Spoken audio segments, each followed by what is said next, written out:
now we're going to hear from two leading energy modelers, both global leaders, who together have shown very, very powerfully that there is actually a technologically identifiable, low-cost, robust way out of this.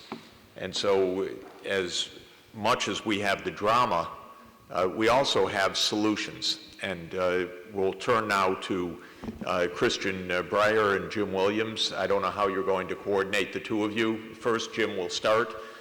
Jim has been leading for the UN Sustainable Development Solutions Network pathway analyses of how to decarbonize. This is the work of each of them and their respective scientific teams. Jim will start, and then Christian will continue.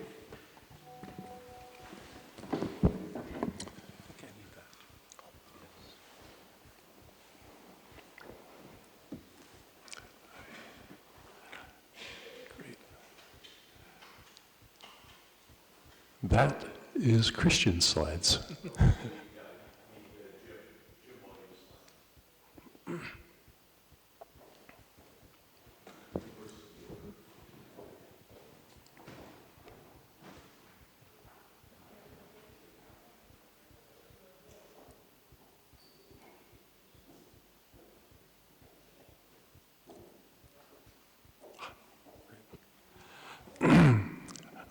Thank you very much for inviting me here. I'm grateful to be able to talk to you today.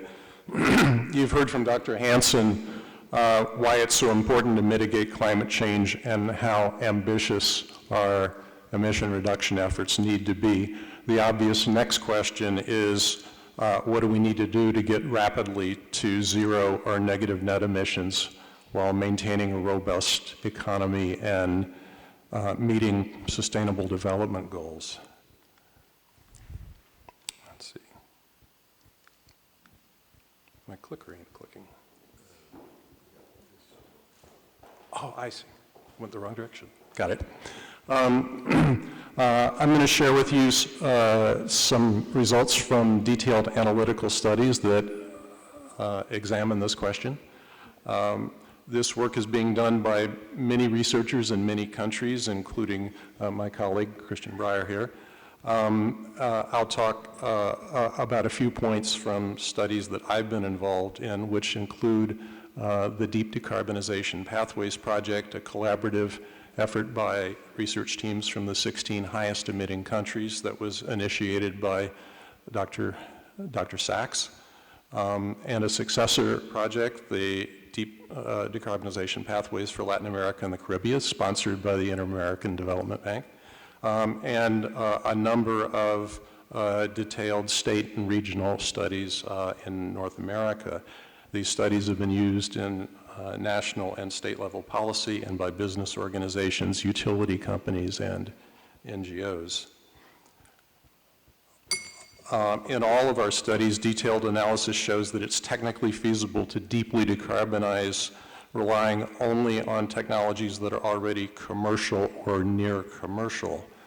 Our most recent study looked at what is required to reach net zero or negative CO2 emissions in the US by mid-century, consistent with a pathway to returning the atmosphere to 350 parts per million by 2100. This can be achieved using different mixes of technologies so that decarbonization is robust against the failure of any particular strategy. Now, what does it take? All pathways to deep decarbonization stand on three pillars: high levels of energy efficiency, carbon-free electricity, and electrification of most end uses that currently combust fossil fuel. This involves the supply side of energy, a transformation of how energy is produced, and it also involves the demand side, a transformation how we use energy to take advantage of decarbonized supplies. The full decarbonization benefit of the three pillars is attained when they work together. For example, electric vehicles are inherently more energy efficient than internal combustion engine vehicles. If electric vehicles are charged using carbon-free electricity, then light-duty vehicle emissions in the United States will be eliminated almost entirely.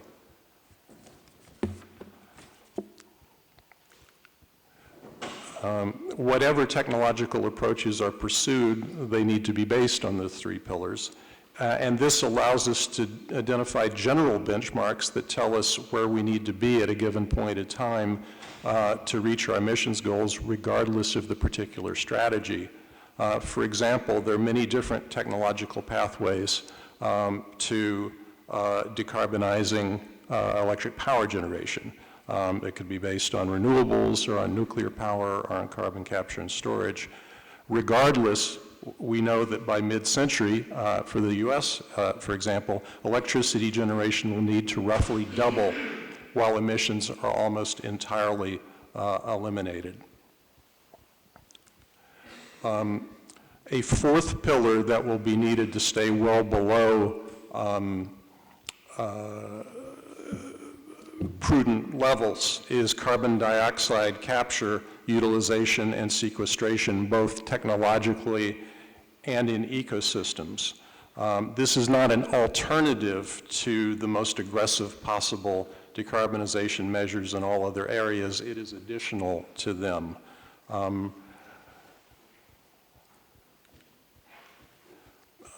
Changes in the energy economy, fixed cost replace variable cost in a low carbon economy.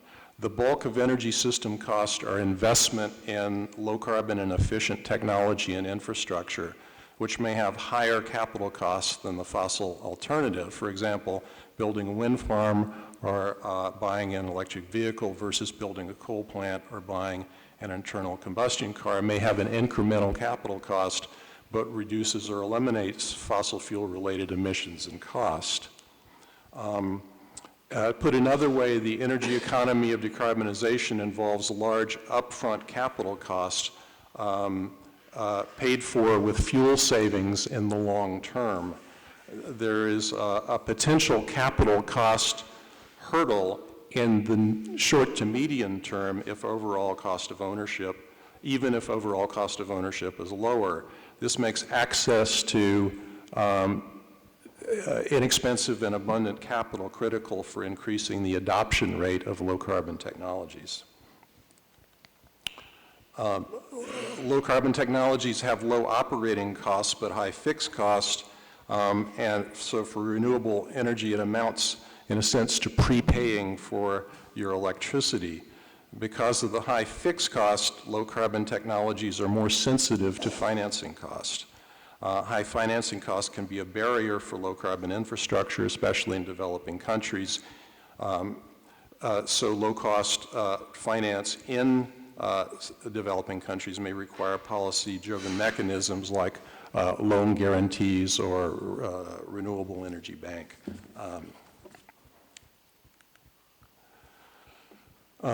What is the overall cost of decarbonization? We found net cost of supplying and using energy equivalent to about 2% of GDP for 350 ppm consistent scenarios for the United States. There are 2 points to be made about cost. First, costs are lowest when we have the flexibility of using all the available technical options for decarbonization. When we remove options from our toolkit, it becomes more expensive. Costs increase when decarbonization strategies are limited. So for example, if low carbon biomass or nuclear power or land-based carbon sequestration is limited, then cost will increase. Second point is that even for 350 part per million pathways, energy spending as a share of GDP is reasonable within historical bounds. So on the left-hand side of that graphic, it shows energy spending as a percentage of US GDP. And you can see that even under the most expensive modeled future cases, it's within that set of historical bounds. Note that we have only calculated direct energy cost and not the benefits of avoided climate change, which have been alluded to earlier. Others have certainly done such analyses. As this simple slide shows, more ambitious emissions goals require two things: emitting less CO2 and removing more of it from the atmosphere.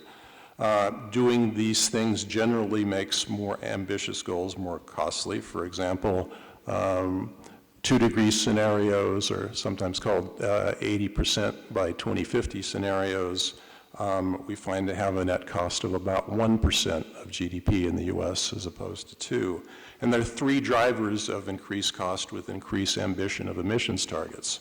The first is the rate of retirement of fossil fuel technologies, for example, early retirement of coal, the rate of uptake of low carbon technologies, and the amount of CO2 capture by technology or ecosystems that is required. The lifetimes of equipment and infrastructure in the energy system are typically quite long on the decadal scale.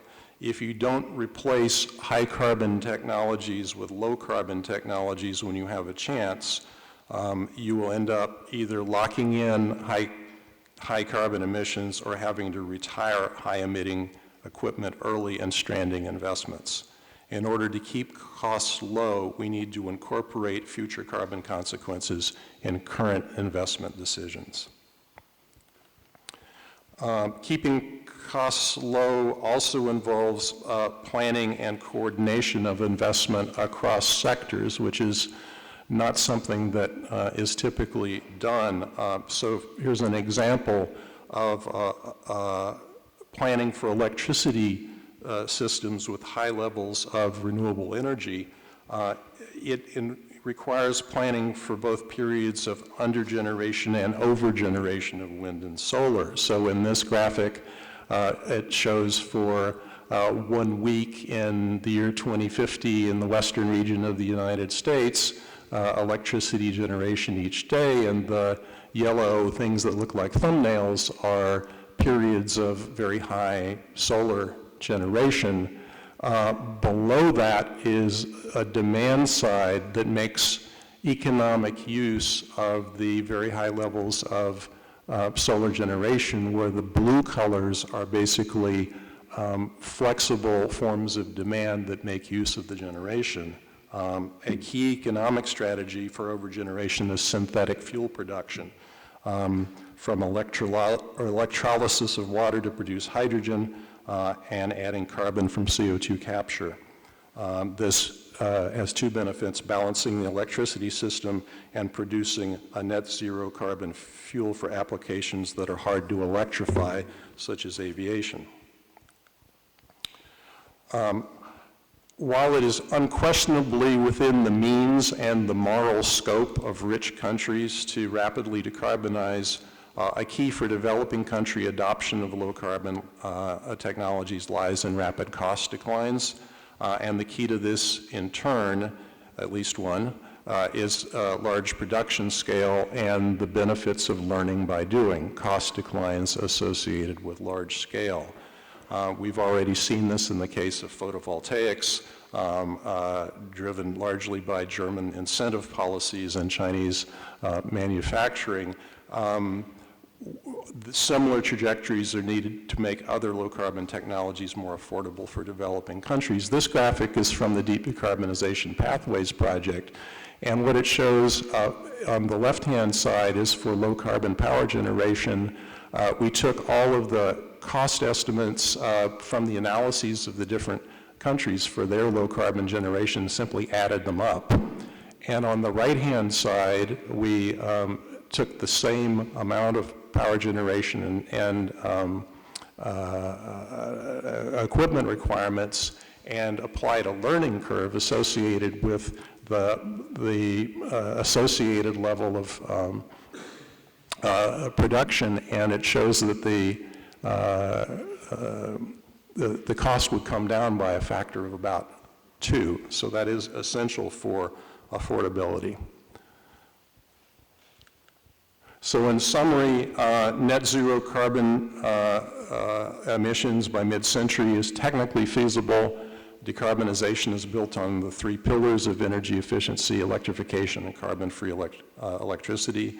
The 4th pillar for getting to net negative emissions is going to be carbon capture and the sequestration of carbon. Decarbonization is economically affordable, but the low-carbon economy will change with fuel costs being replaced by fixed costs. And given that situation, transition costs will be reduced by low financing costs, high volume production, coordinated investment across sectors, and avoiding investments that lock in high carbon. Thank you.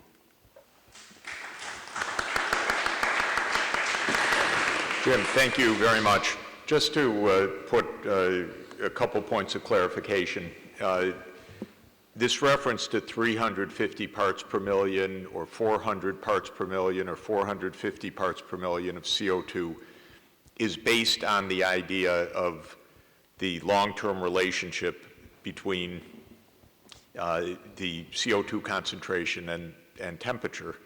And correct me, of course, if I'm saying anything wrong, but basically taking holding the other kinds of forcings as given, it's roughly the case that 350 parts per million is deemed to be the CO2 concentration consistent with a 1 degree warming relative to the pre-industrial. 400 parts per million is roughly consistent with 1.5 degrees warming in equilibrium, and 450 parts per million is roughly consistent with 2 degrees warming relative to the pre-industrial. Now, there are 2 quick points to say about that. One is that yesterday, the measure of CO2 in the atmosphere is 414.78 parts per million. That's the current CO2 concentration at Mauna Loa. And you can look that up any day.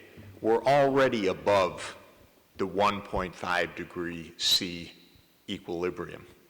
But we don't have 1.5 degrees C warming.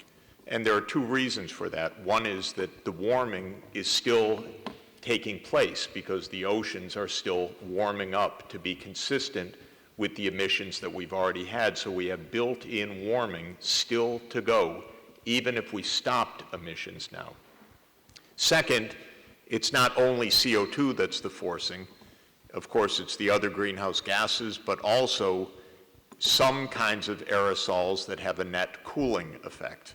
And that adds more complexity to this equilibrium relationship. But the idea is that even stopping today at where we are would not be safe. That's why 350 is referred to as getting us back to the upper limit of the Holocene warming. But to get to negative when we're still increasing rapidly seems a little bit of a dream, but that's the point that Jim Williams was making. Last year on this date, the CO2 concentration was 411.44 ppm. We've increased year over year 3.34 ppm from May 24, 2018 to May 24, 2019 at the Mauna Loa Observatory. So more than 2.5 parts per million, actually more than 3 parts per million for this particular 12-month period. So this is the drama. We're already way above safety. We will continue to warm. We're still forcing the warming. And the presentation was about getting to 0, then net negative. So just to clarify all of those numbers that are floating around, we're in trouble, if you want the simple the simple summary of this. Next, Christian.